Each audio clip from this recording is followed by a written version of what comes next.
Mapagpalang araw po muli madlang listeners. Ako po muli si Miss J.A.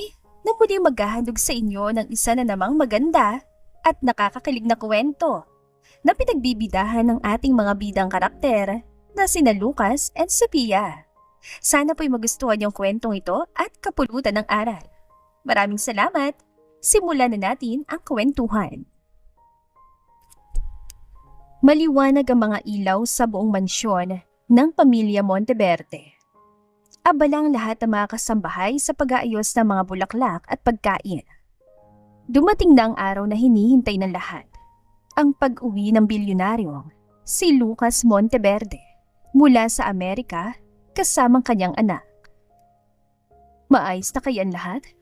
Teka, nasa na ba si Sophia? Sa gitna ng pagkaabala, tahimik na nagpupunas ng mga mamahaling display si Sophia. Simple lang ang suot niyang uniforme, walang kolorete ang mukha, pero lutang na lutang ang malaanghel niyang kagandahan. Sophia, iha, kumusta ang pag-ayos sa kwarto ni Nathan? Tiyakin mong malinis ang bawat sulok doon dahil pihikan ng batang yon. Bili ng mabait at mayamang donya. Opo, Doña Esperanza, tapos na po. Naglagay din po ako ng ilang mga bagong laruan na siguradong magugustuhan niya. Sagot ng dalaga na may kasamang matamis na ngiti. Salamat, Sophia. Maasahan ka talaga. Napakapalad ko na pumasok ka rito sa mansyon. Nakangiting sabi na matanda. Napatigil ang usapan ng Donya at ng dalaga nang makarinig sila ng tunog ng paparating na sasakyan sa labas. Sunod-sunod na bumusina ang umalingaw-ngaw. Hudyat na narito na ang tagapagmana ng Monteverde Fortune. Hayan, nandito na sila. Halika, Sophia, samahan mo ko at salubungan natin sila. Mabilis na naglakad si Doña Esperanza patungo sa malawak na sala upang salubungin ang kanyang apo. Sumunod naman si Sophia para tumulong sa mga bagahe. Pagkabukas ng malaking pinto, pumasok ang isang matangkad, gwapo at napakatikas na lalaki. Si Lucas Monteverde. Hawak niya sa isang kamay ang kanyang 8 taong gulang na anak na si Nathan. Lucas, apo ko, sa wakas ay nakabalik ka na. Yakap ng matanda sa lalaki. I missed you, Lola. Mabuti naman at maayos ang kalusugan niyo. Tugon ng binata na may malalim ngunit malambing na tingin. Habang nag-uusap ang maglola, iginala ni Lucas ang kanyang paningin sa paligid ng mansyon na matagal niyang hindi nakita.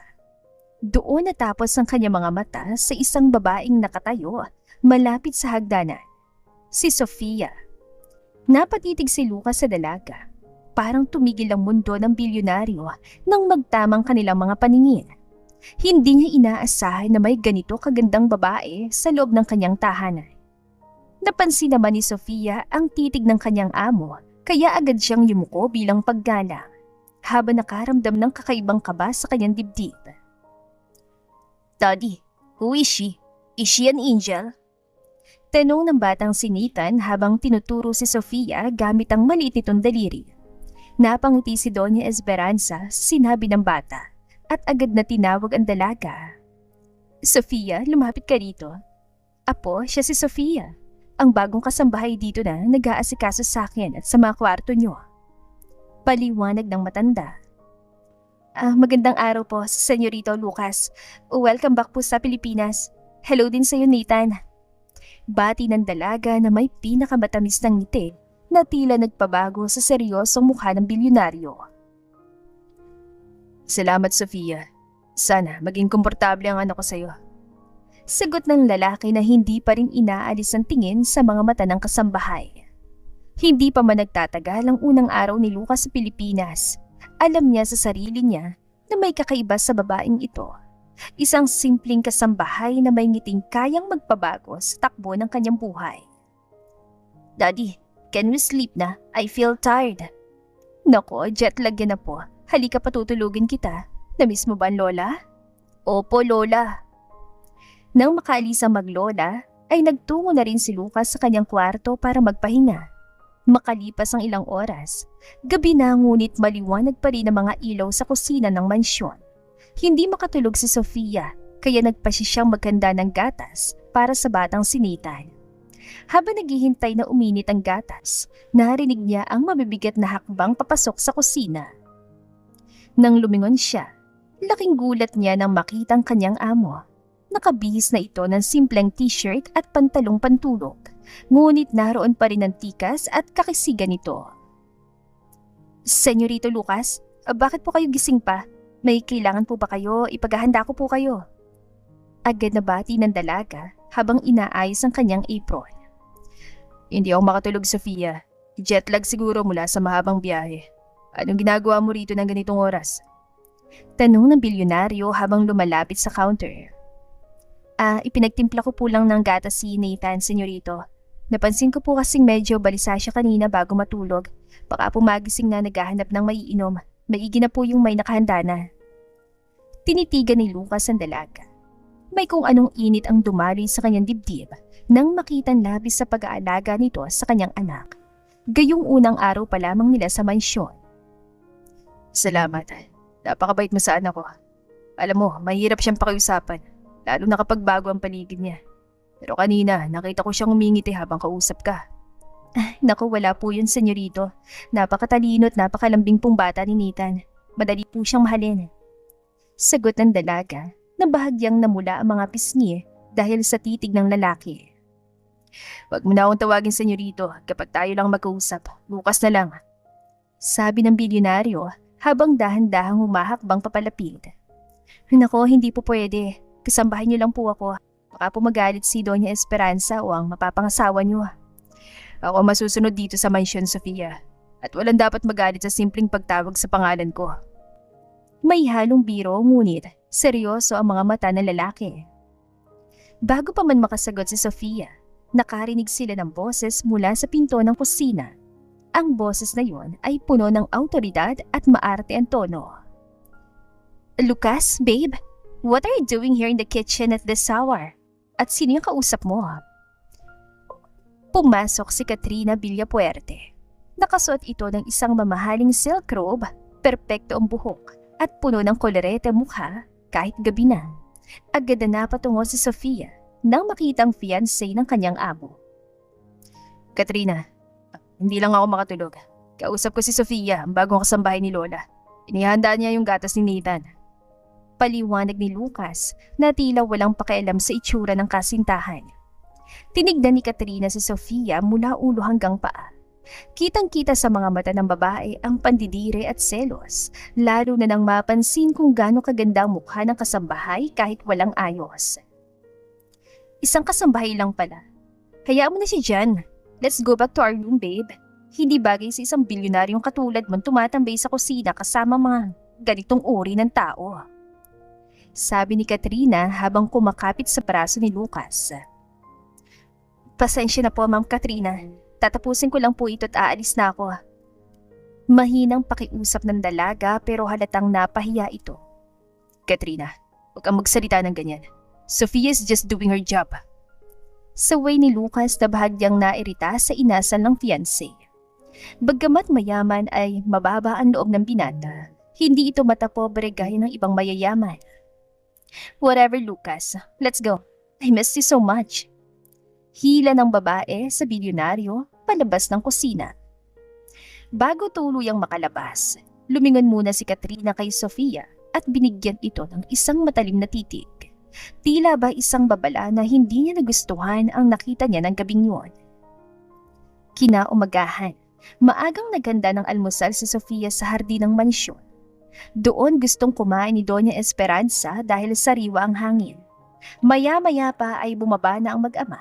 Kasunod si Katrina na halatang masungit dahil maagang nagising.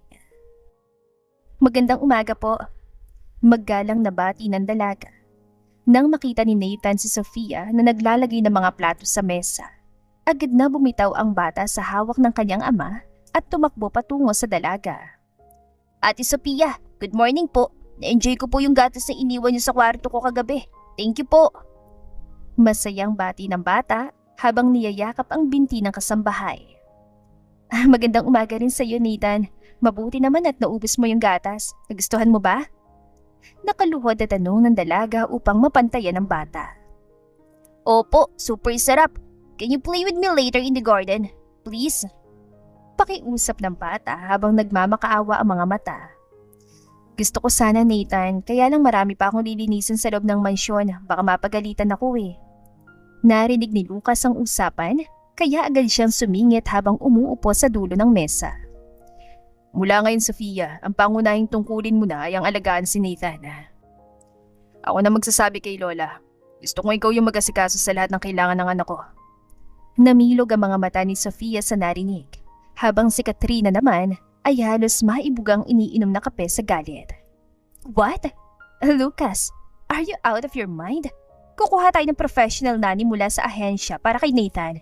Hindi ang isang hampas lupang kasambay na ito mag-aalaga sa susunod na tagapagmana ng Monteverde. Galit na sigaw ni Katrina na tuluyang nawala ng modo. Katrina, sapat ng pasya ko. Nakikita mo ba kung gaano kasayangan ako sa kanya? At huwag mo siyang tatawaging hampas lupa sa harapan ko. Malamig at mariing sagot ni Lucas.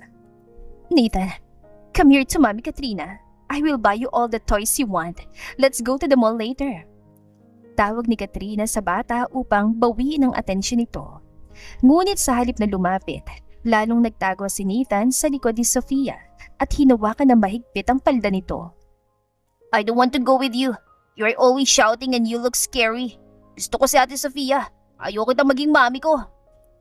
Sigaw ng bata na nagdulot ng awkward silence sa buong paligid. Nabitawan ni Katrina ang kanyang kutsara. Namula ang kanyang mukha sa tindi ng hiyang naramdaman sa harap ng mga kasambahay at ni Lucas.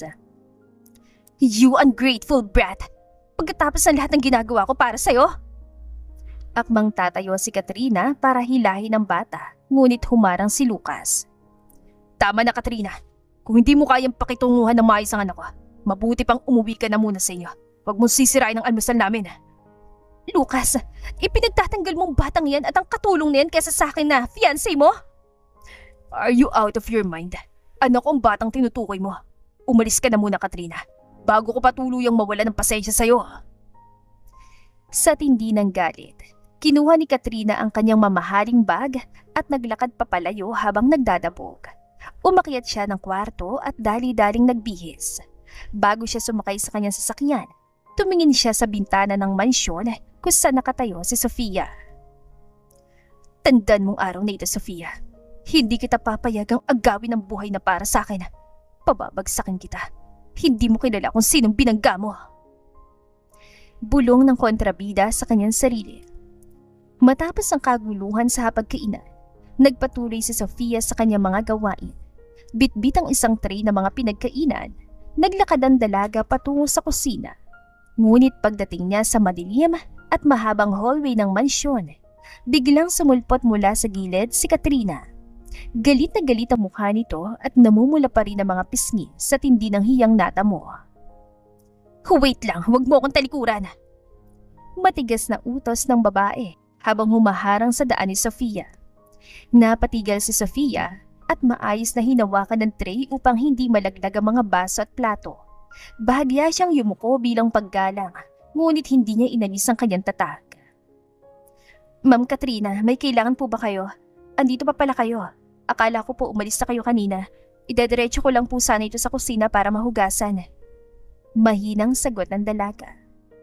Bumalik lang ako para kausapin ka at huwag mo kong mamamam Katrina dyan. Ikaw na ahas ka. Akala mo ba hindi ko nakikita mga ginagawa mo? Masyado kang papansin.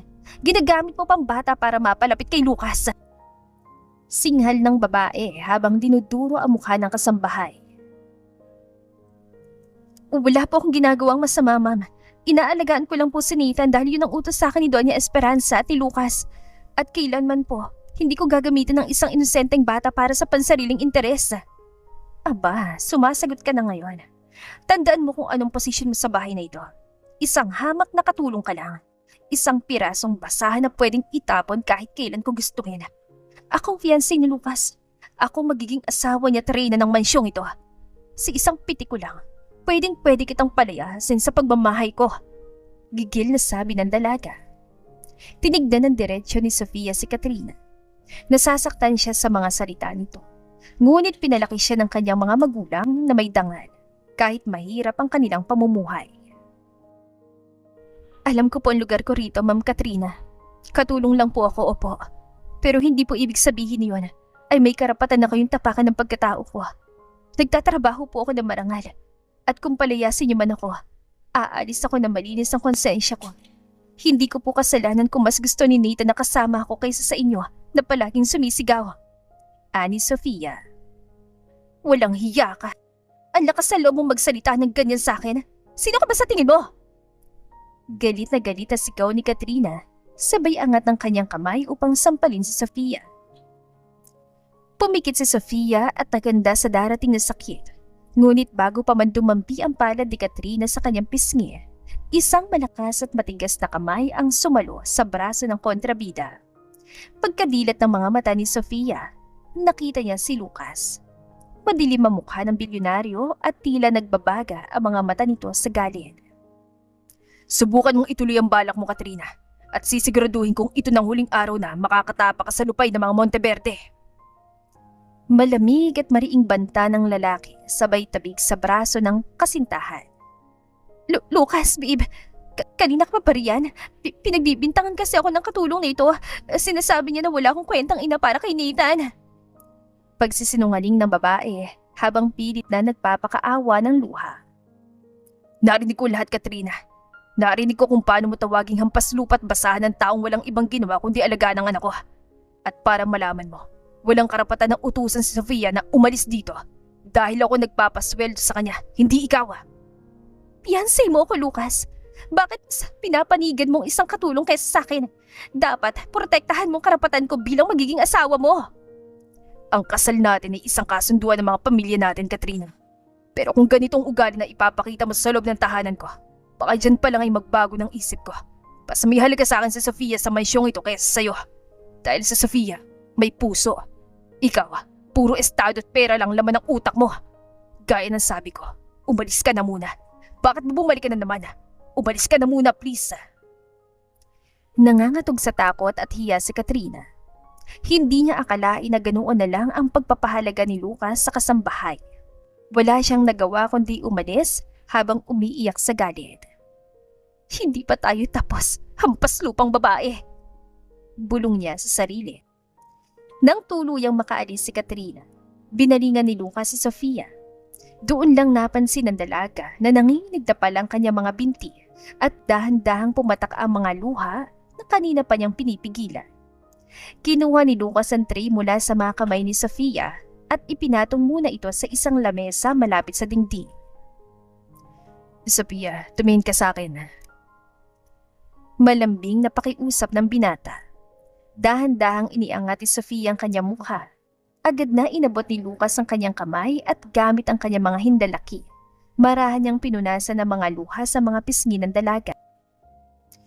Huwag ka nang umiyak. Pasensya na sa mga nasabi ni Katrina. Hindi ko nahayaang mangyari ulit ito. Salamat, Lucas. Pero tama naman po si Ma'am Katrina. Isang katulong lang naman talaga ako rito. Baka po dahil sa akin ay mag-away pa kayo magkasintaan. Sagot ng dalaga habang humihikbi. Hinawakan ni Lucas ng mahigpit ang magkabilang kamay ni Sofia. Tinitigan niya ito ng diretsyo sa mga mata upang iparamdam ang katapatan ng kanyang mga salita. Huwag mo nang sasabihin muli na katulong ka lang, Sofia. Para sa akin at para kay Nathan, ikaw ang pinakamahalagang tao sa loob ng mansyong ito ngayon. Hindi mo alam kung gaano mo pinasayangan ako sa maikling panahon nandito kami. Huwag kang matatakot sa kanya. Dahil hanggat nandito ako, walang sino mang makakasakit sa'yo. Napatitig si Sofia sa kanyang amo. Ang kaba sa kanyang dibdib ay napalitan ng isang kakaibang init na nagpatibok ng mabilis sa kanyang puso. Tumango siya ng bahagya at nagpasalamat. Isang linggo ang mabilis na lumipas. Naging payapa ang buhay sa mansyon dahil hindi mo na bumabalik si Katrina. Mas lalong naging malapit si Sofia kay Nathan at hindi mapatid ang lihim na paghanga ni Lucas sa dalaga tuwing nakikita niya itong tumatawa kasamang kanyang anak. Isang hapon, habang naglalaro sila Nathan at Sofia ng tagu-taguan sa malawak na hardin, isang pulang sports car ang pumasok sa malaking gate ng mansyon. Bumaba mula rito ang isang lalaking may salamin, desente ang kasuotan at may napakagandang ngiti. Si Charles Salazar, ang pinakamatalik na kaibigan ni Lucas at isang kilalang architect. Tito Charles! Sigaw ni Nathan sabay takbo patungo sa lalaki. Hey buddy, kumusta ang pagbabalik sa Pilipinas? May dala akong regalo para sa'yo. Sabi ng arkitekto habang pinubuhat ang bata. Habang nagtatawanan ng dalawa, lumapit si Sofia upang batiin ang panauhin. Magandang hapon po, Sir Charles. Tuloy po kayo sa loob. Ipaghahanda ko po kayo na maiinom. Bati ng dalaga habang inaayos ang nagulong buhok dahil sa paglalaro. Napatigil si Charles sa pagtawa nang makita mukha ni Sofia. Natulala ang arkitekto. May kakaibang tibok ang naramdaman niya sa kanyang puso. Isang bagay na hindi niya naramdaman sa kahit sinong babaeng nakilala niya sa mundo ng mga mayayaman. Salamat. Ikaw ba yung bagong kasama ni Nathan? Ako nga pala si Charles, matalik na kaibigan ng tatay ng makulit na to.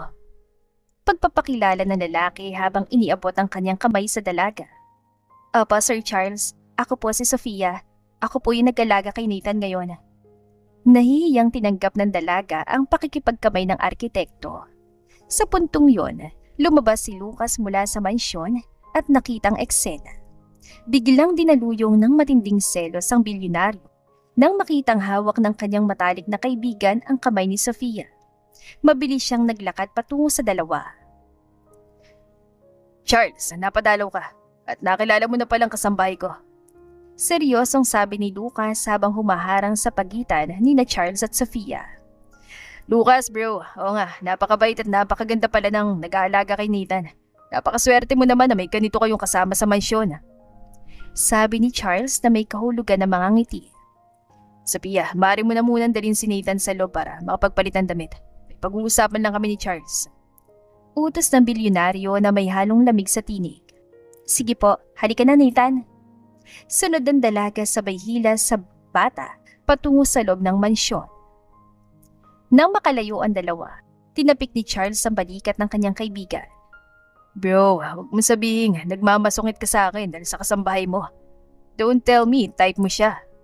Biro ni Charles, ngunit may seryosong pag-aabang sa sagot ng kaibigan. Fiancé ko si Katrina, Charles, alam mo yan. At si Sofia ay empleyado lang dito. Sagot ni Lucas. Bagamat taliwas ang sinasabi ng kanyang labi sa tunay na sinisigaw ng kanyang puso.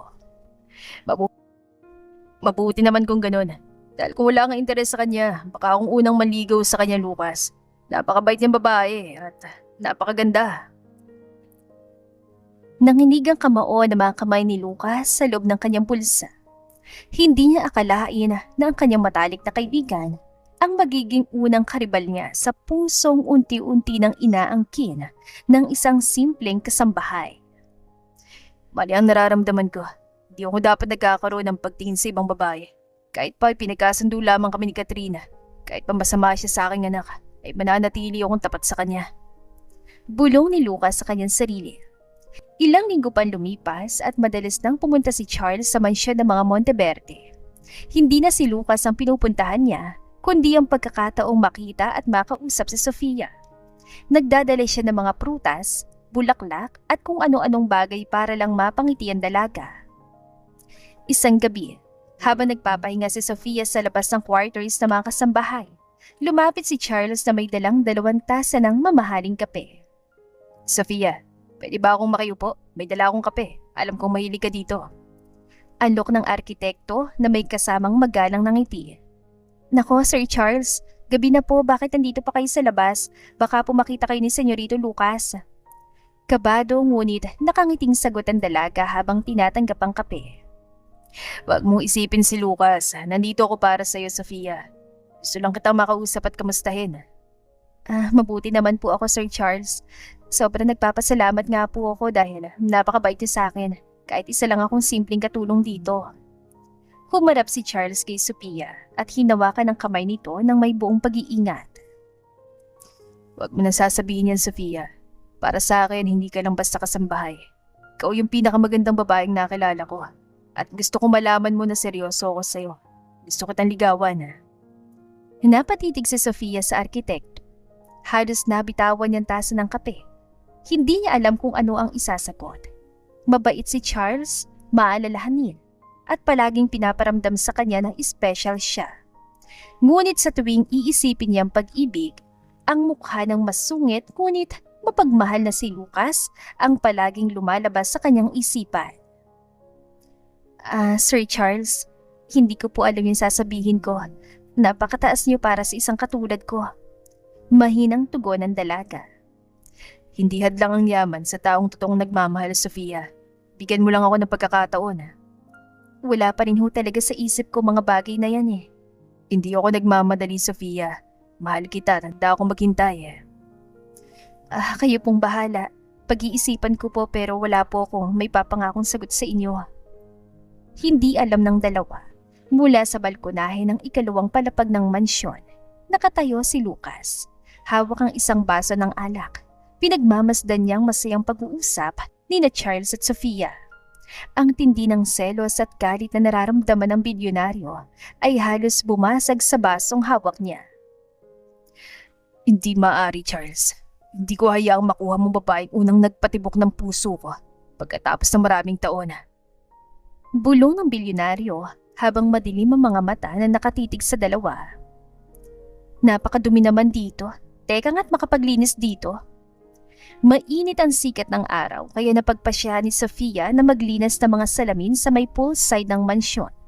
Dahil sa taas ng bintana, dahan-dahan siyang umakyat sa isang maliit na hagdanan habang hawak ang basahan at panlinis. Hindi niya napansin na pumasok pala si Charles sa mansyon para sa isang business meeting kasama si Lucas.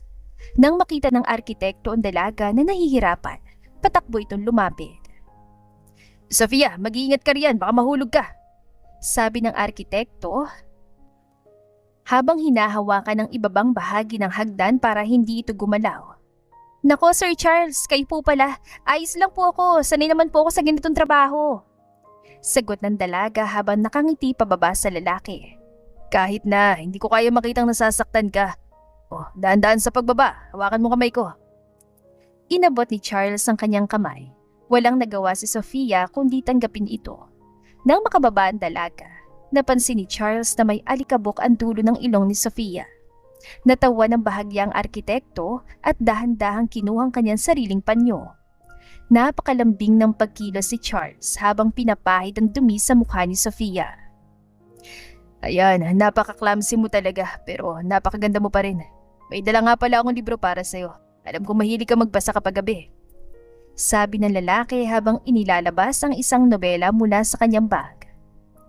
Maraming salamat Sir Charles. Sobrang thoughtful niyo talaga sa akin. Nahihiyang sagot ang dalaga habang nakatitig sa mga mata ng arkitekto. Hindi alam ng dalawa, mula sa loob ng glass wall ng library, nakatayo si Lucas Monteverde kasamang kanyang fiancé na si Katrina. Nakatingin si Lucas sa labas at kitang-kita niya ang bawat dampi ng panyo ni Charles sa mukha ni Sofia. Nanginig ang kamao na naman ng mga kamay ni bilyonaryo sa loob ng kanyang bulsa. Dumaloy ang matinding init at selos sa buong katawan niya. Gustuhin man niyang lumabas at bawiin si Sofia mula sa kaibigan, hindi niya magawa. Nangako siya sa sarili na magiging tapat pa rin sa nobya. Look at them, Lucas. Bagay na bagay ang katulong mo at ang best friend mo, di ba? Pwede natin silang bigyan ng bonus kapag nagkatuluyan sila para umalis ang babaeng yan dito. Maarteng sabi ni Katrina habang nakakapit sa braso ng kasintahan. Katrina, ano ginagawa mo dito? Hindi ba't sabi kong huwag muna tayo magkita pagkatapos ng gulong ginawa mo last time? Ines na tanong ng binata. Tumingin si Lucas kay Katrina. Ayaw niyang maghinala ang kanyang fiancé. At ayaw din niyang sirain ang tiwala nito dahil wala pa siyang sapat na pruweba para makumpirma ang mga kalokohan nito. I'm your fiancé. Ayusin natin ang tampuhang yon. Masyado naman yung mababaw para pag-awayin natin na matagal. Hindi mababaw ang nangyari, Katrina. Ano ko yung pinakitaan mo ng hindi maganda? Ay fine, sorry na. Itong lovebirds na lang muna ang pagtuunan natin ng pansin. Aren't they cute together? Bagay sila, no? Katrina, huwag mong pakialaman ng buhay ng mga empleyado ko. At si Charles, pumunta rito para sa business meeting namin. Di para sa kung ano paman. Malamig ngunit kontroladong sagot ng bilyonaryo. I'm just saying, babe. Bakit parang galit ka? Hindi ako galit. Mas mabuti pang pumasok ka na muna sa kwarto mo. Ako nang kakausap sa kanya. Mabilis na naglakad si Lucas palabas ng mansyon patungo sa poolside. Nang marinig ni na Sofia at Charles ang kanyang mga hakbang, agad silang napatigil sa pag-uusap. Charles, nandito ka na pala. Pala ko ba may pag-uusapan tayong bagong proyekto sa Taguig? Seryoso at walang ngiting bungad ang bilyonaryo. Oo bro, pasensya na. Nakita ko lang si Sofia na naglilinis kaya tinulungan ko muna. Napakabait talaga ng kasambahay mo. Sagot ni Charles na may kasamang makahulugang ngiti. Tila nararamdaman ng tensyon sa kaibigan. Sofia, maaari mo na munang iwan ang ginagawa mo dyan. Ipaganda mo kami ng merienda sa loob ng opisina ko. Utos ni Lucas na hindi man lang tumitingin sa mga mata ng dalaga upang itago ang nagbabagang selos sa kanyang puso. Opo, susunod po ako agad. Sagot ng dalaga sabay lakad patungo sa kusina, bitbit ang librong regalo ni Charles. Nang makalayo si Sofia, tinapik ni Charles ang balikat ni Lucas. Bro, halata ka masyado. Sabi mo fiancé mo si Katrina. Pero kung makatingin ka sa amin ni Sofia, parang gusto mo kong saksakin gamit ang mga mata mo. Huminga ng malalim si Lucas at pilit na ibinalik ang kanyang seryosong mukha. Huwag kang mag-isip ng kung ano-ano, Charles. Ayokong magkaroon ng issue sa loob ng mansion ko habang nanditong fiancé ko. Halika na sa loob, magtrabaho na tayo. Naglakad si Lucas papasok, ngunit sa bawat hakbang niya, alam niya sa sarili niya na unti-unti na siyang nauubusan ng pasensya. Ang selos na nararamdaman niya para kay Sofia ay mas matindi pa sa anumang dambuhalang negosyo na hinawakan niya sa buong buhay niya. Nang gabing yon, tahimik ang buong mansyon. Tapos na ang hapunan at nakatulog na rin ang batang si Nathan. Sa malawak na kusina, mag-isang nakatayo si Sofia sa harap ng lababo habang naghuhugas ng mga huling pinagkainan. Subalit lumilipad ang kanyang isip. Paulit-ulit na bumabalik sa kanyang alaala ang malambing na pagpuna si Charles sa kanyang mukha kaninang hapon at ang kasunod na malamig na titig ni Lucas. Bakit ba kasi ang sungit niya lagi sa akin kapag nandito si Sir Charles? Tanong ng dalaga sa sarili. Napatigil siya sa pagkusot ng plato nang makarinig ng mabibigat na hakbang. Paglingon niya, laking gulat niya na makita si Lucas na nakasandal sa pinto ng kusina. Nakasuksok ang mga kamay nito sa bulsa ng kanyang pantalon at madilim ang mga mata na nakatitig sa kanya. Lucas, gising ka pa pala. May kailangan ka ba? Ipaghahanda kita ng kape o tsaa. Agad na bati ng dalaga habang mabilis na nagpupunas ng mga basang kamay sa kanyang apron. Hindi sumagot ang bilyonaryo. Dahan-dahan itong humakbang papalapit sa kanya. Ang bawat yapak nito ay tila nagdadala ng mabigat na tensyon sa loob ng silid. Huminto si Lucas sa mismong harap ng lababo. Ilang pulgada lang ang agwat mula kay Sofia. Masaya ka bang kasama si Charles, Sofia? Derecha ang tanong ng lalaki. Po? Mabait naman po si Sir Charles, Lucas. Palagi niya akong kinakamusta at binibigyan ng mga libro.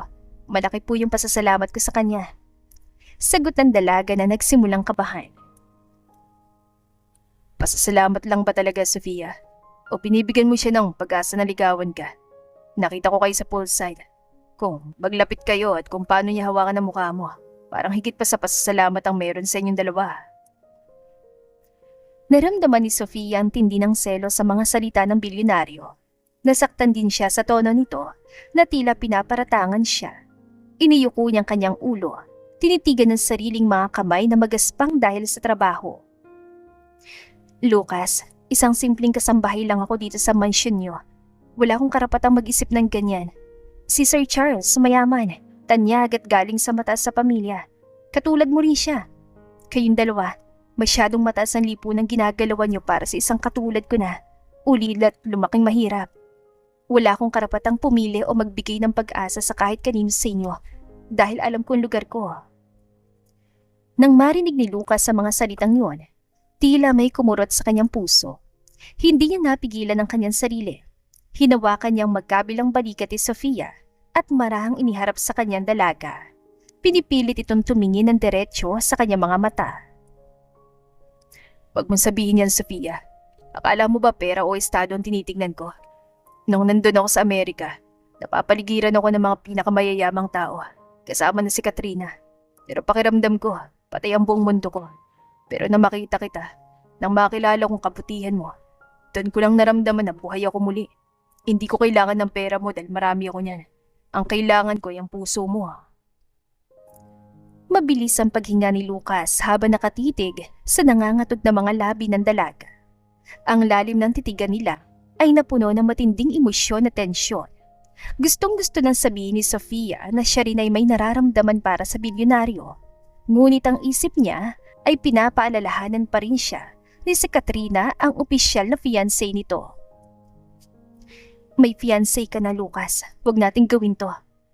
Pakiusap ng dalaga habang dahan-dahang tinatanggal ang mga kamay ng lalaki sa kanyang balikat. Huminga ng malalim si Lucas at pilit na nagpakalma. Alam niyang tama si Sofia. Kailangan muna niyang ayusin ang lahat bago tuluyang maprotektahan ang babaeng mahal niya. Aayusin ko lahat, Sofia. Pangako. Sabi ng binata bago tuluyan tumalikod at lumabas ng kusina. Pagbalik ni Lucas sa kanyang personal na opisina sa loob ng mansyon, hindi pa rin siya mapakali. Naupo siya sa kanyang swivel chair at tinitigan ng telepono sa kanyang mesa. Hindi na niya kaya ang bigat sa kanyang dibdib. Kinuha niya ito at tinawagan ng kanyang pinakamatalik na kaibigan. Pagkalipas ng ilang ring, sumagot si Charles. Hello, Lucas. Napatawag ka ng ganitong oras. May problema ba sa proyekto natin? Walang problema sa negosyo, Charles. Gusto kitang kausapin tungkol kay Sofia. Seryosong bungad ang bilyonaryo. Natahimik ang kabilang linya sa loob ng ilang sandali bago muling nagsalita ang arkitekto na wala ng pabirong tono. Alam ko na kung bakit ka tumatawag, bro. Napansin kong tingin mo sa amin kanina sa poolside. Seryoso ka ba talaga sa kanya? Seryoso ako, Charles. Higit pa sa inaakala mo. Kaya pakiusap, bilang matalik kong kaibigan, huwag mo nang lapitan si Sofia sa parang ginagawa mo ngayon. Nasasaktan ako kapag nakikita ko magkasama kayo. Lucas, pakinggan mo ako bilang kaibigan mo. Fiancé mo si Katrina, nakatali ang pangalan mo sa pamilya Villaperte. At alam mong magugulo ang buong Monteverde fortune kapag binitiwan mo siya ngayon. Habang kasama mo si Katrina, wala kang karapatang bakuran si Sofia. Di mo siya pwedeng itago lang sa mansyon mo habang nasasaktan siya sa mga palalait ng fiancé mo. Napakapit ng mahigpit si Lucas sa telepono.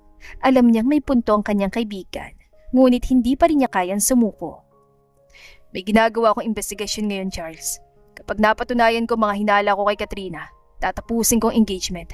Pero bago mangyari yon, ayoko mapalapit ka pa sa kanya. Gawin natin tong isang gentleman's agreement, Lucas. Ayusin mong problema mo kay Katrina. Patunayan mo na kaya mong protektahan si Sofia nang walang anumang nakatali sa'yo. Pero habang hindi mo pa nagagawa yan, hindi ako atras. Kung sinong pipili ni Sofia sa huli kapag malaya ka na, dun tayo susunod. Deal? Huminga ng malalim si Lucas. Batid niyang tapat din ang pagpapahalaga ni Charles kay Sofia at ayaw niyang sirain ang kanilang pagkakaibigan dahil sa galit. Deal, Charles. Sisiguraduhin kung ako yung pipiliin niya. Sagot ng bilyonaryo bago ibaba ang telepono. Tumingin si Lucas sa bintana ng kanyang opisina habang nakatanaw sa madilim na gabi. Alam niya na nagsisimula pa lang ang laban. Hindi lang para sa kanyang kumpanya, kundi para sa pusong hinding-hindi niya hahayaang makuha ng iba. Habang nagtutunggali ang damdamin ni Lucas at Charles, nagbabalik naman si Katrina na may baong matinding galit at masamang balak. Hindi na niya kayang kahiyang tinamo mula sa mansyon, lalo na nang mabalitaan niya mula sa kanyang mga espiya na lalong napapalapit si Lucas kay Sofia.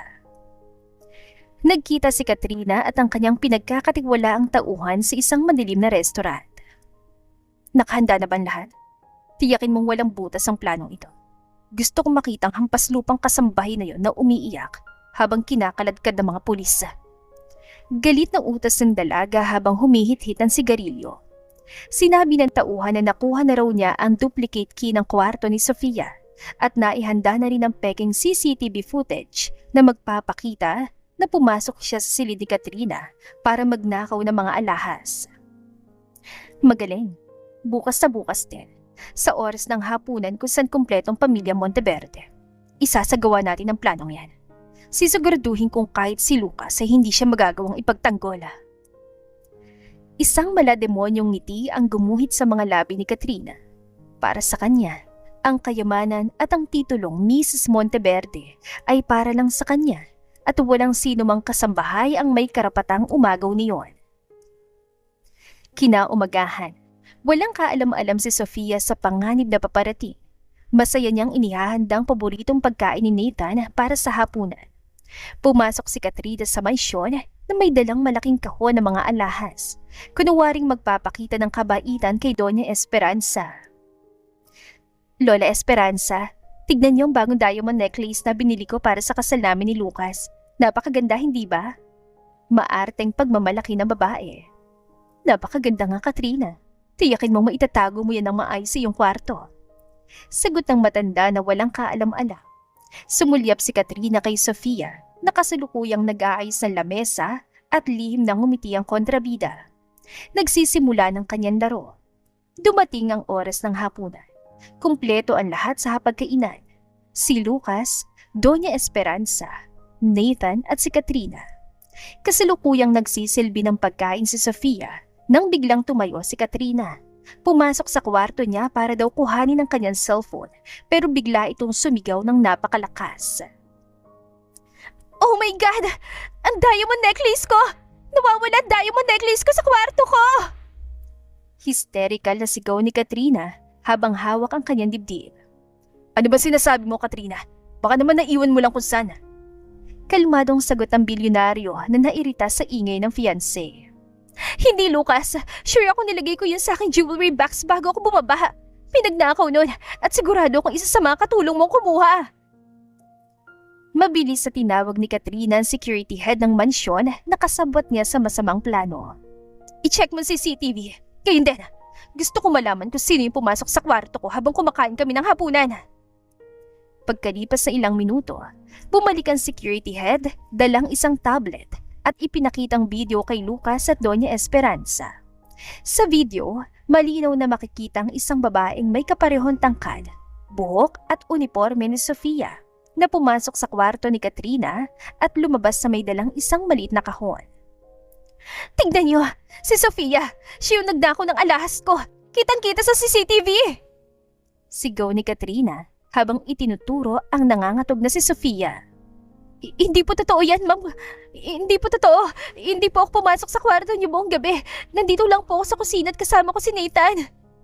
Umiiyak na pagtatanggol ng dalaga sa kanyang sarili. Daddy, hindi po magnanakaw si Ate Sofia. Kasama ko po siya kanina. Pagtatanggol din ng batang si Nathan habang umiiyak. Huwag kang makialam dito, bata ka. Lucas, tawagan mo mga pulis. Kapag ayaw yung maniwala, isearch yung quarters na mga katulong. Sigurado ako nandun ang alahas ko. Mabilis na naglakad si Katrina patungo sa quarters na mga kasambahay. Kasunod si Lucas na may madilim na mukha. Si Doña Esperanza at ang umiiyak na si Sofia. Pagkabukas ng kwarto ni Sofia, hinalughog ng tauhan ni Katrina ang higaan ng dalaga. Sa ilalim ng unan, tumambad ang isang nagniningning na diamond necklace. Ito na nga. Ngayon, Sofia, magsinungaling ka pa. Kitang-kitang ebidensya sa mismong higaan mo. Magdanakaw ka. Sampal ang binitawan ni Katrina sa mukha ni Sofia. Naging sanhi ng pagtumba ng dalaga sa sahig.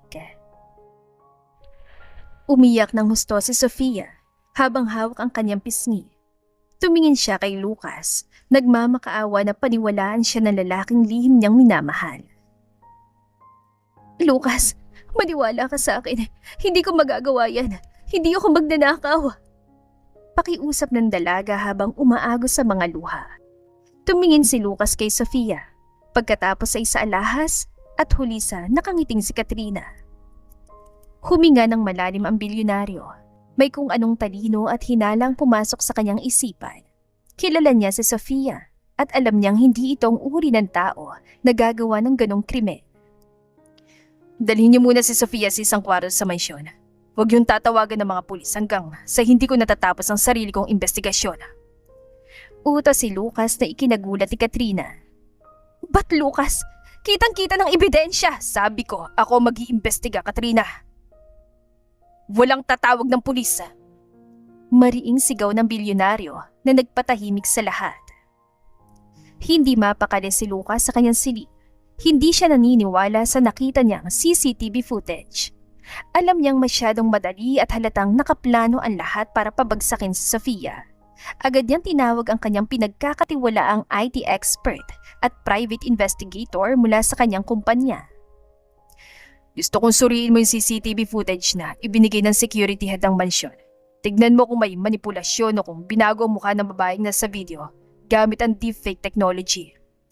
Utos ng bilyonaryo sa kanyang IT expert. Habang naghihintay, tinawagan din ni Lucas ang kanyang private investigator na matagal nang nagmamanman sa mga galaw ni Katrina, lalo na sa mga nakaraang transaksyon nito at sa misteryosong pagkamatay ng dating asawa nito sa Amerika. Anong balita sa background check kay Katrina? Nagulat si Lucas nang iulat ng investigador ang kanilang natuklasan. Lumabas sa investigasyon ng dating asawa ni Katrina sa Amerika ay hindi namatay sa natural na sakit, kundi pinaghihinala ang dahan-dahan niyang nilason upang makuha ang insurance at mga ari-arian nito. Na-discover din nilang lubog sa utang ang pamilya Villapuerte. Kaya pala desperado si Katrina na mapangasawa si Lucas at makuha ang yaman ng mga Monteverde. I can't believe it. Bulong ni Lucas sa kanyang sarili. Nanginig ang mga kamay ng binata sa tindi ng galit at gulat. Ang babaeng binalak niyang pakasalan ay siyang mamamatay tao at isang impostor na handang pumatay para sa pera. Itabi mo lahat ng ebidensyang yan. Huwag mo munang ipapaalam kahit kanino. Gagamitin natin yan sa tamang panahon para tuluyan sirain ang mga plano niya. Matapos niyang patayin ang tawag, ay bigla na namang nagring ang kanyang telepono at nasa kabilang linya ang kanyang IT expert. Sinabi ng IT expert ang resulta ng pagsusuri sa CCTV footage. Nakumpirma nilang inedit ang video upang magmukhang si Sofia ang pumasok sa silid. Ang totoo, ang babaeng nasa footage ay personal na assistant ni Katrina na nagsuot ng uniforme ng kasambahay at pinalitan lamang ang kanyang mukha ng mukha ni Sofia gamit ang teknolohiya. Sinasabi ko na nga ba, si Katrina ang may kagagawa nito. Hindi kaya ni Sofia ang gumawa ng masama. Isang malamig na ngiti ang lumabas sa mga labi ni Lucas. Hawak na niya lahat ng alas. Hindi lang niya maililigtas si Sofia, kundi tuluyan na niyang matatapos ang kasamaan ni Katrina. Nanatiling tahimik si Lucas. Hanggang sa dumating ang gabi ng engrandeng engagement party ni Lucas Monteverde at Katrina Villapuerte. Ginanap ito sa pinakamalaking ballroom ng isang sikat na hotel sa Maynila. Dumalo ang lahat ng mga kilalang negosyante, politiko at mga sikat na tao sa lipunan. Sa gabing to, magtatagumpay na lahat ng mga plano ko. Mapapasakin ang kayamanan ng mga Monteverde. Bulong ng dalaga sa kanyang alalay. Napakaganda ni Katrina sa kanyang suot na mamahaling white gown, habang si Lucas naman ay napakatikas sa kanyang itim na tuxedo. Ngunit sa likod ng mga ngiti ng bilyonaryo, may nakatagong matinding puot at plano. Masasabing masama din ang loob niya dahil naging mabait siya sa dalaga, pero masama pa rin ang ibinalik nito sa kanya. Lucas, babe, sa wakas nandito na tayo. Mamaya, ipapahayag mo ng petsa ng kasal natin sa harap ng lahat. Masayang sabi ng babae habang nakakapit sa braso ng bilyonaryo. Oo, Katrina. Ngayong gabi, sisiguraduhin kong magiging memorable ang gabing ito para sa'yo. Sagot ni Lucas sa may kakaibang kahulugan. Sa gitna ng kasiyahan, nagsimula ng programa. Tumayo si Lucas sa gitna ng entablado at kinuha ang mikropono. Tumabi naman sa kanya si Katrina na may malaking ngiti sa labi, handang tanggapin ang palakpakan ng lahat. Magandang gabi sa inyong lahat. Maraming salamat sa pagdalo sa gabing ito. Alam kong inaasahan yung ipapahayag kong kasal namin ni Katrina Villapuerte. Napatigil si Lucas nang biglang bumukas ang malaking pinto ng ballroom. Isang bata ang biglang tumakbo patungo sa entablado mula sa likod, si Nathan. Yakap-yakap ng bata ang isang babaeng kasunod niyang pumasok. Ang babaeng yon ay walang iba kundi si Sofia. Ngunit hindi na siya mukhang kasambahay ngayon. Nakasuot siya ng isang simple, ngunit napakagandang kulay asul na gown na ibinigay ni Charles at lutang na lutang ang kanyang malaanghel na kagandahan. Kasama niya mga abogado at ang private investigator ni Lucas. Daddy, si Ate Sophia ang gusto kong maging mommy! Malakas at malinaw na sinigaw ng bata na umalingaw-ngaw sa buong ballroom. Biglang natahimik ang buong lugar. Napahinto ang musika. Nabitawan ni Katrina ang hawak niyang wine glass at ang tunog ng nabasag na kristal ay narinig ng lahat. Namutla ang kanyang mukha habang ang mga mata niya ay halos lumuwa sa tindi ng gulat at galit. Lucas, pigilan mo naman ang anak mo. Napapahiya na ako sa mga bisita. Espesyal na araw ko to. Huwag mo namang hayaang sirain ng batang yan. Iritang sabi ni Katrina. Wala pa rin siyang ideya sa mga susunod na mangyayari. Mabilis na umakyat sa entablado ang investigador at ang mga abogado ni Lucas. Ikinabit nilang isang laptop sa malaking projector screen ng ballroom. Lucas, anong kahulugan nito? Bakit nandito magnanako na yan? Nasaan na mga security guards? Paalisin na babaeng yan! Hysterical na sigaw ni Katrina habang nanginginig ang buong katawan. Manahimik ka, Katrina! Ngayong gabi, papanoorin natin ang totoong palabas. Mariing utos ni Lucas. Biglang lumabas sa malaking screen ang totoong CCTV footage kung saan makikita ang assistant ni Katrina na naglalagay ng alahas sa kwarto ni Sofia. Kasunod nito ang paglabas ng mga dokumento mula sa Amerika, ang autopsy report ng dating asawa ni Katrina at ang mga ebidensya ng pagkalaso nito. Nagsimulang magbulungan ng mga bisita. Ang mga negosyante at mga panauhin ay napasinghap sa tindi ng gulat. Ang magandang fiancé ng bilyonaryo ay isa palang mamamatay tao at bandarambong. Ma'am Katrina, akala niyo mapapatahimik ninyo ako sa maling paratang, ngunit palaging lumalabas ang katotohanan. Matapang na pahayag ni Sofia sa harap ng lahat. Hindi totoo yan! Fake news yan! Sinisiraan niyo lang ako dahil naiinggit kayo sa akin! Sigaw ni Katrina habang tuluyan ang nawawala sa sarili. Sa sobrang galit, nakakita si Katrina ng isang matulis na tinidor sa malapit na mesa. Hinablot niya yon at mabilis sa sumugod patungo kay Sofia upang saktan ito. Mamatay ka, Sofia! Sinira mo buhay ko! Ngunit bago pa man niya masaktan si Sofia, mabilis na humarang si Lucas at Charles na kapuas sumugod para protektahan ang dalaga. Nahawakan ni Lucas ang kamay ni Katrina. Kinuha nito ang tinidor at binitiwan ang kamay nito ng padabog. Wag na wag mo siyang sasaktan, Katrina. Tapos ng kasamaan mo. Pumasok ang mga nakatalagang pulis sa loob ng ballroom at mabilis na pinalibutan si Katrina. Pinunasan ang mga kamay nito habang patuloy na sumisigaw at nagwawala. Kinaladkad siya palabas ng hotel sa harap ng mga kamera ng media na mabilis na nagdatingan. Pinapatawad na kita. Sana maayos mo pang buhay mo, Katrina. Paalam. Mahinang sabi ni Lucas. Matapos ang madilim na gabi ng engagement party, bumalik ang liwanag at katahimikan sa mansyon ng mga Monteverde. Wala na si Katrina. Malaya na si Lucas mula sa mapagpanggap na relasyon. At higit sa lahat, napatunayan ang pagiging inosente ni Sofia. Isang hapon, habang nagdidilig ng mga halaman si Sofia sa hardin, napansin niyang kanina pa nakatayo sa balkonahe si Lucas at nakatingin sa kanya. Maya-maya pa ay bumaba ang bilyonaryo. Hawak nitong isang maliit na basket na puno ng mga sariwang prutas at paborito nitong kape. Sophia, pahinga ka muna. Kanina ka pa nag-aasikaso dito. Sabi ng lalaki habang inilalagay ang basket sa mesa sa ilalim ng puno. Naku Lucas, malapit na ako matapos dito. Kailangan ko pa pong ihanda ang merienda ni Nathan. Sagot ng dalaga na medyo naiilang pa rin kapag silang dalawa lang ang magkasama. Huwag mong alalahanin si Nathan, kasama niya si Lola sa loob. At isa pa, hindi na kita tinatawag ngayon bilang kasambahay lang. Napatigil si Sofia sa paghawak ng hose at napatitig sa kanyang amo. Anong ibig mo sabihin, Lucas? Lumapit si Lucas ng dahan-dahan hanggang sa isang hakbang na lang ang distansya nila sa isa't isa. Hinawakan niyang kamay ni Sofia na may hawak na hose, pinatayan tubig at tinitigan ng malalim ang mga mata ng dalaga. Malaya na ako, Sofia. Wala na si Katrina sa buhay ko. Ipinilit lang naman kami sa isa't isa dahil sa negosyo. Natigil na rin ang kasamaan niya. Gusto kong malaman mo na seryoso ako sa'yo. Simula ngayong araw liligawan kita. Hindi bilang amo, kundi bilang isang lalaking gustong mag-alaga sa'yo habang buhay.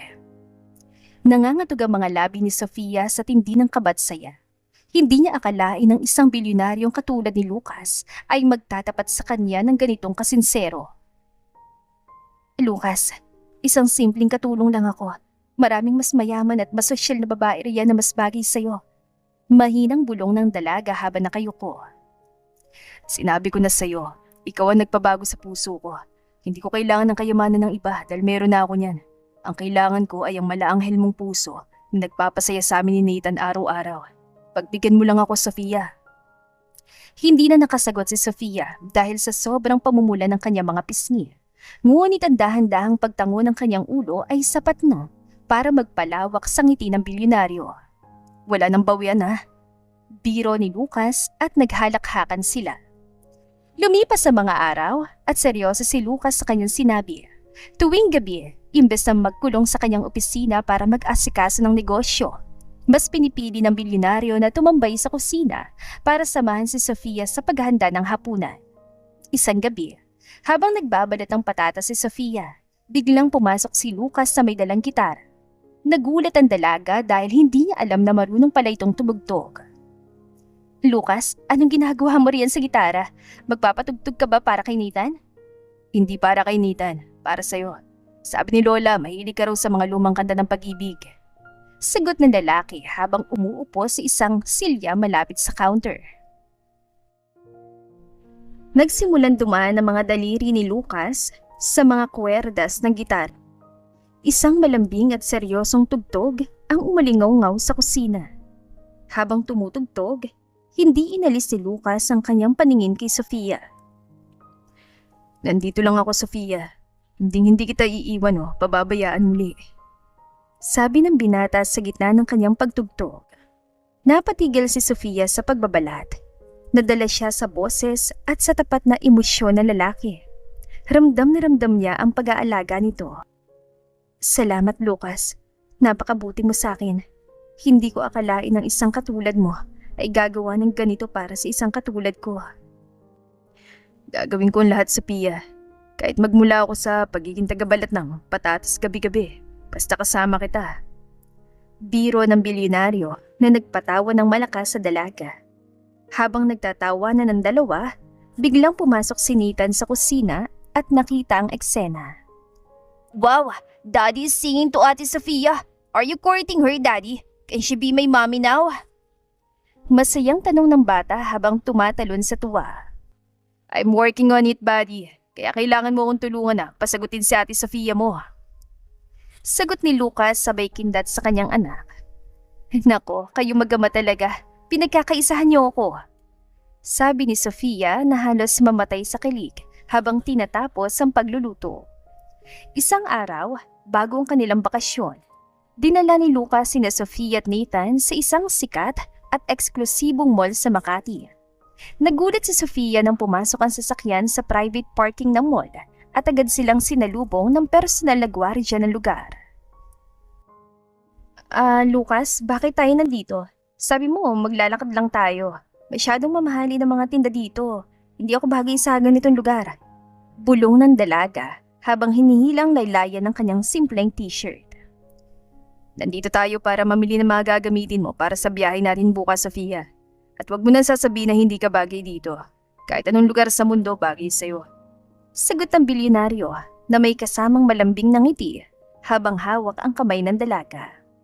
Opo, Ate Sofia. I will help Daddy pick the best dresses for you. Gusto ko po maging kamukha niyo mga prinsesa sa libro ko.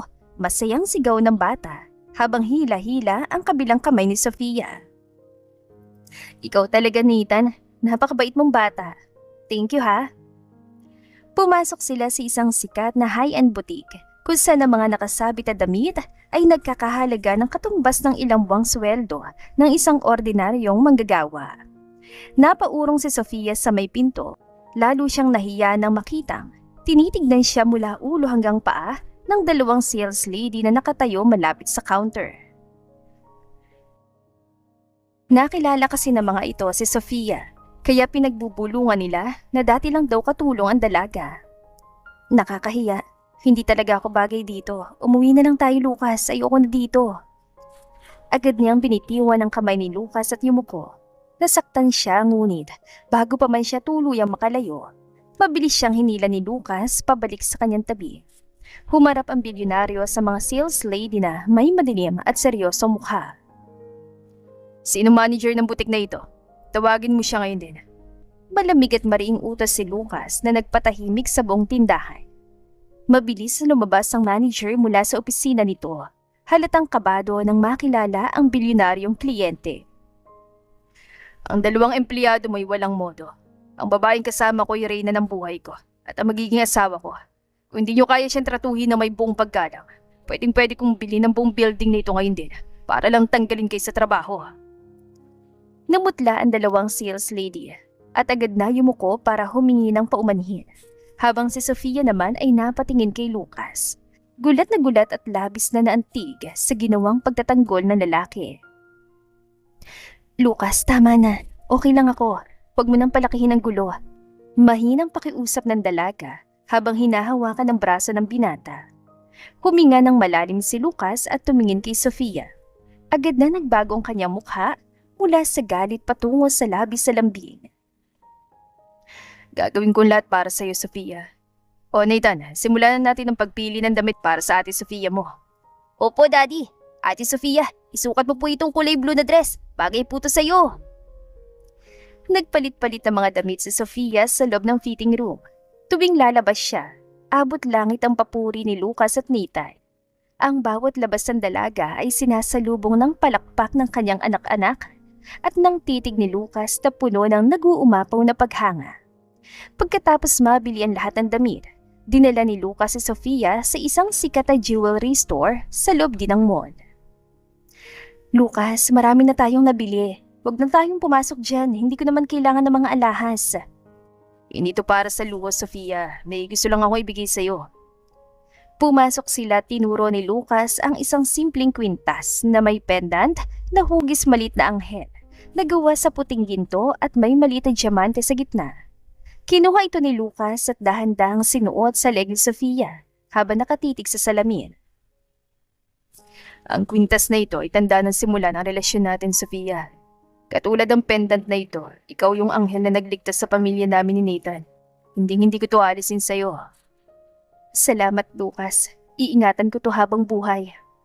Sagot ng dalaga habang hawak ang kwintas, habang si Nathan naman ay masiyang nakayakap sa kanilang dalawa sa gitna ng tindahan. Kinabukasan nga ay natuloy ng unang opisyal na date nila. Hindi dinala ni Lucas si Sofia sa mga mamahaling restaurant kung saan maraming kamera at mayayaman.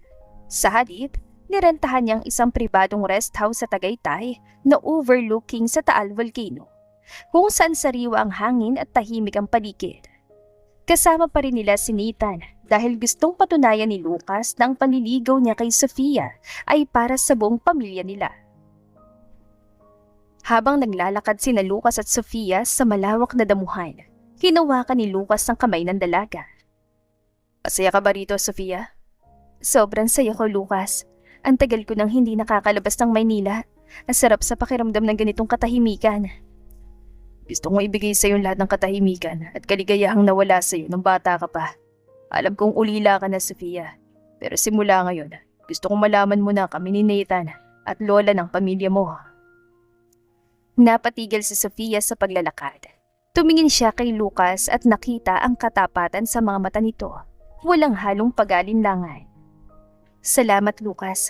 Ang swerte ko dahil ikaw yung naging amo ko. At ikaw ang lalaki nagpapakita ng ganitong pagmamahal sa akin. Maswerte ako, Sofia. Ikaw ang pinakamagandang nangyari sa pagbabalik ko sa Pilipinas. Dahan-dahang inilapit ni Lucas ang kanyang mukha sa mukha ni Sofia. Ramdam ng dalaga ang mainit na hininga ng bilyonaryo. Hahalikan na sana niya ito nang biglang sumigaw si Nathan mula sa malapit na swing. Daddy! Ate Sofia! Look at the butterfly! Natawa na lang sina Lucas at Sofia at sabay na lumingon sa bata.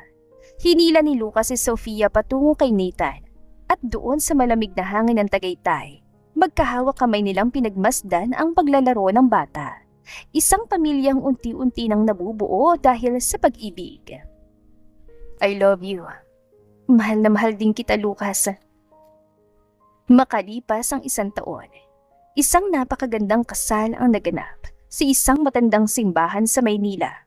Puno ng mga puting bulaklak ang buong paligid. Naglalakad sa altar si Sofia, suot ang isang napakagandang wedding gown, habang naghihintay sa kanya si Lucas Monteverde na may luha ng kaligayahan sa mga mata. Sa unang hanay ng mga bench ay nakaupo si Nathan, ang pinakamasayang bata sa buong simbahan. Suot ang kanyang maliit na tuxedo habang sumisigaw ng best mommy ever.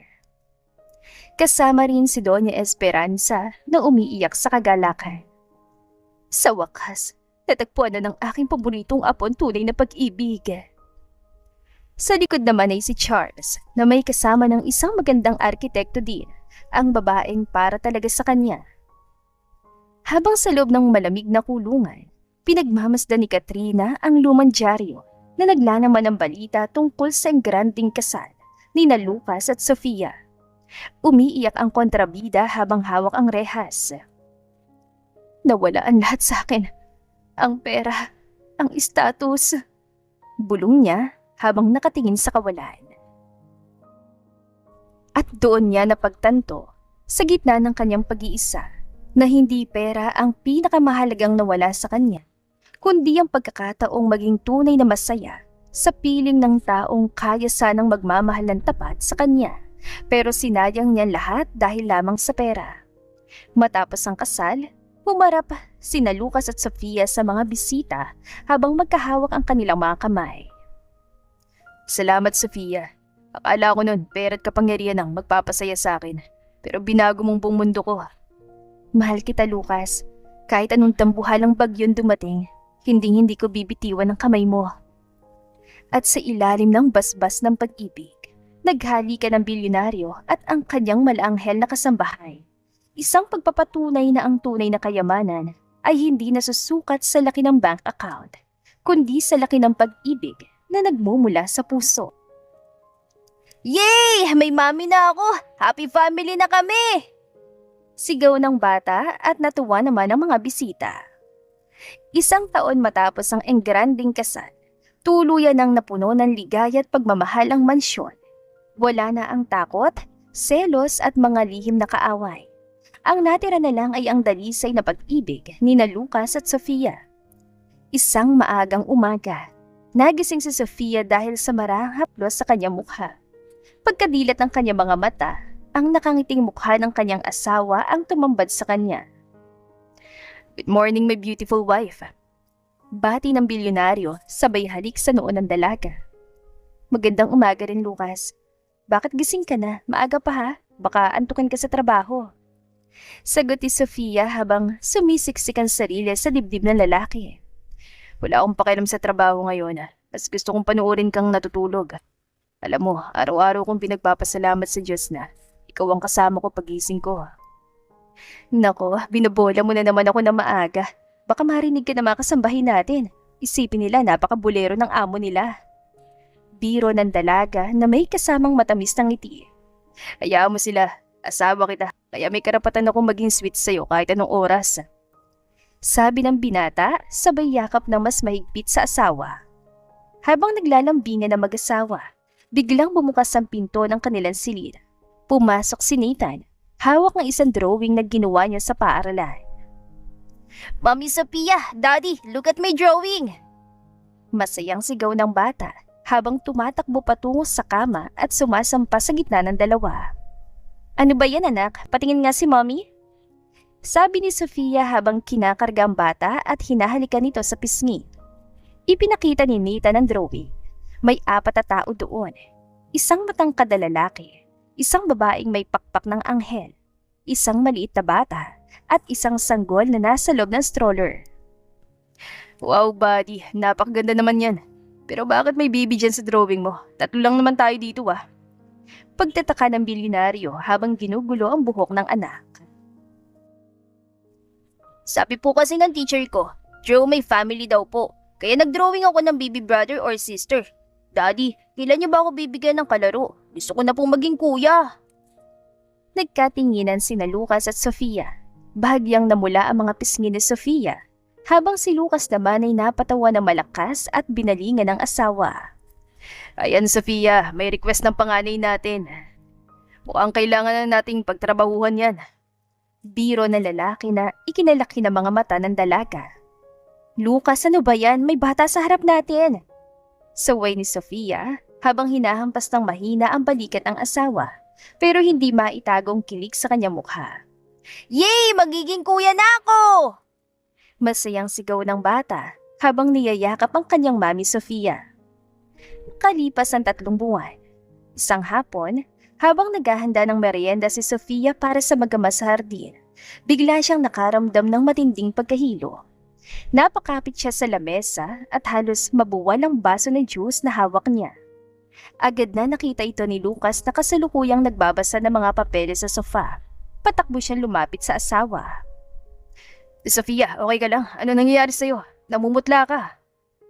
Alalang-alala na tanong ng bilyonaryo habang inaalalayan ng asawa pa upo. Ayos lang ako, Lucas. Medyo nahilo lang ako bigla't parang nasusuka ako na hindi ko maintindihan eh. Baka napagod lang ako sa pag-ayos ng bahay. No, hindi ako mapapanatag. Tatawagan kong family doctor natin ngayon din. Pagkalipas ng 1 oras, dumating ang doktor at sinuri si Sofia sa loob ng kanilang kwarto. Pagkatapos ng ilang mga test, lumabas ang doktor na may malaking ngiti sa labi habang naghihintay si Lucas sa labas, kasama si Nathan na tahimik na nagdarasal. Sinabi ng doktor na wala daw silang dapat ipag-alala. Maayos naman daw ang kalusugan ni Sofia. Salamat naman kung ganun. Pero bakit siya nagkakaganyan? Natawa ang doktor at sinabing normal lang yon sa isang nagdadalang tao. 2 buwan na raw na buntis si Sofia. Parang tumigil ang mundo ni Lucas sa tindi ng kagalakan. Hindi niya napigilan ang mapaluha habang mabilis na pumasok sa kwarto at lumuhod sa gilid ang higaan ni Sofia. Hinawakan niya ang 2 kamay ng asawa at hinalikan ito ng paulit-ulit. Salamat, Sofia. Salamat sa pinakamagandang regalo na ibinigay mo sa akin. Magiging tatay na naman ako. Magiging magulang na tayo muli, Lucas. May bagong anghel na darating sa buhay natin. Umiiyak ngunit nakangiting sagot ng dalaga. Daddy, Mami, totoo po ba? Magiging kuya na talaga ako? Tanong ni Nita na kapapasok lang sa pinto. Yes, buddy. Magiging kuya ka na. Sabi ng bilyonaryo, sabay buhat sa anak at sinapo sila sa isang malaking yakap kasama si Sofia. Matapos umalis ang doktor, hindi na maalis ang ngiti sa mga labi ni Lucas. Paulit-ulit niyang tinitignan ang ultrasound picture na iniwan ng doktor habang nakahiga si Sofia sa kama. Lumapit ang bilyonaryo sa asawa at dahan-dahang naupo sa gilid ng higaan. Saka hinawakan ng kamay nito. Sofia, hindi ko pa rin mapigilan ng mayak sa tuwa. Magkakaroon na tayo ng isa pang anghel sa mansyon. Sabi ng binata habang dinadampi ang mainit niyang palad sa tiyan ng dalaga. Ako rin, Lucas. Parang panaginip lang ang lahat. Dati nag-aalaga lang ako ng mga anak ng iba. Pero ngayon, may sarili na akong dinadalang buhay. At ikaw ang ama. Sagot ng dalaga na may kasamang luha ng kaligayahan sa mga mata. At simula ngayong araw, wala ka nang gagawin kahit anong trabaho dito sa bahay. Kahit ang paghahanda ng merienda, papagawa ko na sa ibang mga kasambahay. At tungkulin mo na lang ay magpahinga at magpalaki ng ating baby. Naku, Lucas, wag mo naman akong gawing parang may sakit. 2 buwan pa lang to. Kaya ko pa naman kumilos. Mabuburyong ako kapag nakahiga lang ako buong araw. Walang pero-pero aking asawa. Ako masusunod pagdating sa kalusugan mo at ang anak natin. Gusto mong gumalaw, maglalakad tayo sa hardin. Pero ako yung hahawak sa'yo. Tumayo si Lucas at nagtungo sa kusina para ipaghanda mismo ang asawa ng gatas at sariwang prutas. Gulat na gulat ang mga kasambahay na makitang ang bilyonaryong amo ang mismong nagbabalat ng mansanas at nagtitimpla ng gatas. Lucas, apo, anong ginagawa mo rito sa kusina? Bakit hindi mo utusan na mga katulong? Tanong ng matanda na kapapasok lang. Lola, buntis si Sofia. Gusto ko ako mismo mag-asikaso sa lahat ng kailangan niya. Gusto kong maramdaman niya na rin na siya ng buhay ko. Sagot ng lalaki na may malawak ng ngiti. Aba, napakagandang balita niyan. Sige, asikasuhin mo na maayos ang asawa mo. Karapat dapat siya sa lahat ng pagmamahal mo. Bumalik si Lucas sa kwarto, bitbit ang tray ng pagkain. Maingat niyang inilagay ito sa kandungan ni Sofia at pinanood ang asawa habang kumakain. Oh, ubusin mo yan, Sofia. Kailangan ng baby natin ng maraming bitamina. Subuhan na kita kung gusto mo. Lucas naman, may mga kamay pa ako. Kaya ko naman. Pero salamat sa pag-aalaga mo ha. Napakaswerte ko talaga sa'yo. Paswerte ako, Sofia. Hindi ko pagsasawa na alagaan ka araw-araw. Matapos kumain, niyakap ni Lucas si Sofia habang magkasama silang nakasandal sa mga unan. Doon, sa katahimikan ng kanilang silid, pinag-usapan nila ang mga pangarap nila para sa darating na sanggol, habang ang bawat halik ni Lucas sa balikat at pisngi ng asawa ay puno ng tapat na pasasalamat at pag-ibig. Kinabukasan, maganda ang sikat ng araw kaya napagpasya ni na Lucas at Sofia na bumaba sa malawak na sala. Doon ay naghihintay ang batang si Nathan na may bitbit na namang makapal na libro tungkol sa mga pangalan ng sanggol. Mami Sofia, Daddy, hali po kayo rito sa sofa. Naghanap po ako ng mga pwedeng pangalan para sa baby natin. Masayang tawag ng bata habang patakbong lumalapit sa dalawa. Nathan, dahan-dahan sa pagtakbo. Baka mabangga mong mami mo. Kailangan nating maging maingat ngayon. Saway ng kanyang ama na may kasamang lambing. Opo, Daddy. Sorry po. Mami Sofia, tabi po tayo. Pwede ko po bang hawakan ang tiyan niyo? Sabi po sa school, naririnig daw po ng baby ang boses ng kuya niya. Oo naman, Nathan. Halika rito sa tabi ni Mami. Sabi ng dalaga habang binubuksan ng kanyang mga braso para sa bata. Umupo si Nathan sa tabi ni Sofia at dahan-dahang ipinatong ang kanyang maliit na kamay sa tiyan ng dalaga. Iniyuko niya ang kanyang ulo at inilapit ang kanyang bibig doon, na tila may binubulong na malaking bihim. Hello, baby. Akong kuya Nathan mo. Huwag kang mag-alala paglabas mo. Ibibigay ko sa iyo lahat ng laruan ko. Bilisan mo lumaki, ah. Napaiyak si Sofia sa tindi ng emosyon nang marinig ang sinabi ng kanyang anak-anakan. Hinaplis niya ang buhok ni Nathan at hinalikan nito sa pisngi. Napakabait na kuya naman ng anak ko. Siguradong matutuwang baby natin kapag nalaman niyang may kuya siyang katulad mo. Umupo naman si Lucas sa kabilang tabi ng sofa, kaya napalibutan nila si Nathan. Iniyakap ni Lucas ang kanyang malalaking braso sa asawa at sa kanyang anak. Pinagsasama silang tatlo sa isang mahigpit at mainit na yakap. Nathan, buddy. Simula ngayon, tulong tayo sa pag-aalaga kay Mami Sofia mo, ah. Huwag natin siyang hayang mapagod o malungkot. Opo, Daddy. Ako po magiging protector ni Mami habang wala kayo sa bahay. Kakantahan ko rin po si baby gabi-gabi para maging masaya siya sa loob. Salamat sa inyong dalawa, ha. Akala ko dati, habang buhay na ako mag-iisa dahil ulila na ako. Pero ibinigay kayo sa akin ng Diyos para maging pamilya ko. Kayo ang pinakamalaking kayamanan ko. At ikaw naman ang nagbigay ng buhay sa mansyon na ito, Sofia.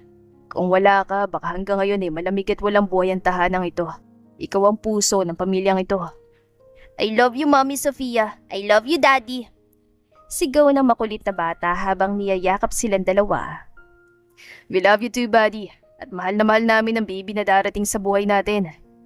Sagot ng bilyonaryo habang nakatitig sa mga mata ng asawa na puno ng pag-asa at walang katapusang kaligayahan.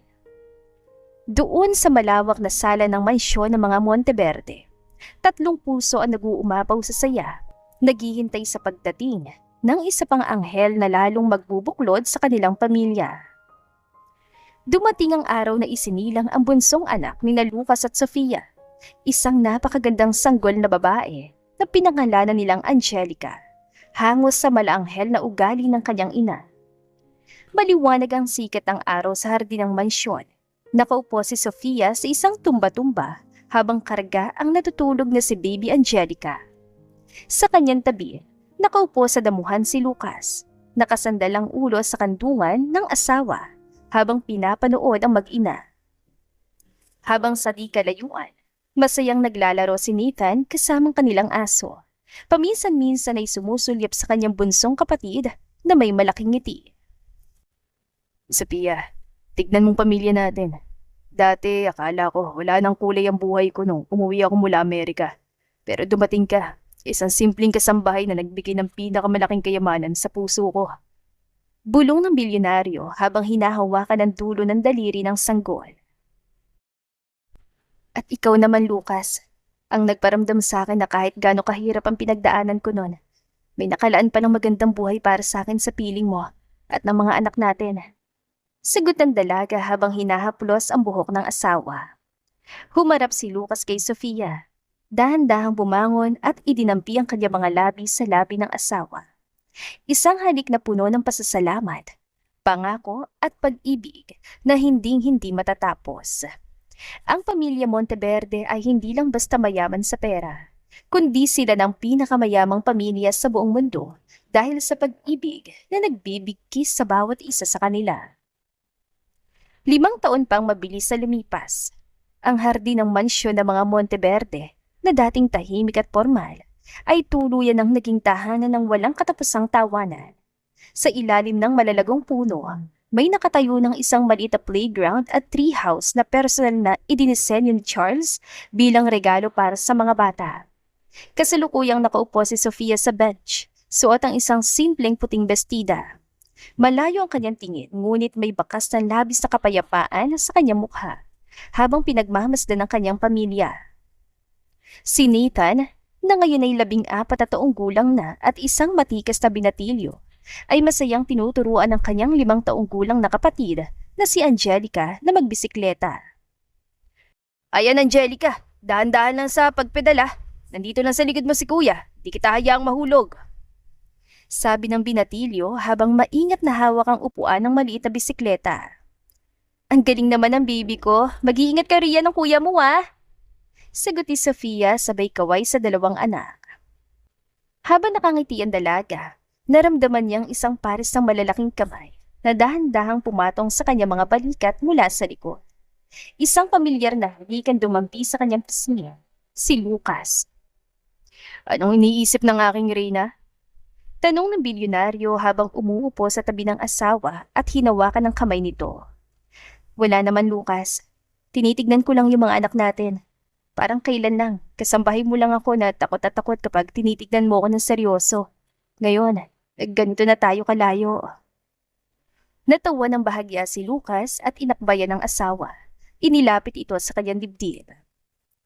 Sinasabi ko sa'yo, nung unang araw pa lang na makita kita sa hagdanan ng mansyon na to, alam ko na sa sarili ko na ikaw ang magpapabago sa buhay ko. Hindi ako nagkamali. Salamat, Lucas. Salamat dahil hindi mo ako binitiwan kahit nung ginawa ni Katrina ang lahat para sirain ako. Salamat dahil pinili mo akong mahalin. Ako ang dapat magpasalamat, Sophia. Ang yaman ko, ang pera ko, walang silbi ang lahat ng yon. Hindi kita kapili ngayon. Ikaw ang tunay na kayamanan ng buhay ko. Mula sa di kalayuan, natapos ng pagbibisikleta ni Nathan at Angelica. Patakbong sumugod ang 2 bata patungo sa kanilang mga magulang at sabay na sumiksik sa gitna ni na Lucas at Sofia. We love you, Mommy and Daddy. Salamat po sa pagiging pinakamabuting magulang para sa amin. Sabi naman ni Nathan habang nakangiti sa kanyang ama. Mahal na mahal namin kayo mga anak. Sagot ni Lucas habang pinapalibutan ng kanyang mga braso ang buong pamilya. Humilig ang ulo ni Sofia sa balikat ng kanyang asawa habang nakayakap sa kanilang 2 anak. Sa huling pagkakataon, lumingon siya sa malaking mansyon ng mga pamilya Monteverde. Ang mansyong dati pinapasukan niya lang bilang isang simpleng katulong, ngunit ngayon ay naging saksi sa kanyang pagiging reyna. Ang kwento ng bilyonaryo at ng kanyang kasambahay ay hindi lang isang simpleng kwento ng yaman at pag-ibig. Ito'y isang patunay na ang puso na may tapat at malaanghel na kabutihan ay palaging makakatagpo ng sarili nitong langit at ang pag-ibig na tunay ay hinding-hindi matatalo ng anumang kasamaan sa mundo. At doon, sa ilalim ng dapit hapon, ang pamilya Monteverde ay nagpatuloy sa kanilang masaya, tahimik at walang katapusang kaligayahan. At dito na po nagtatapos ang ating kwentong pag-ibig. Maraming salamat po sa pakikinig. To God be the highest glory. Hanggang sa muli. Paalam!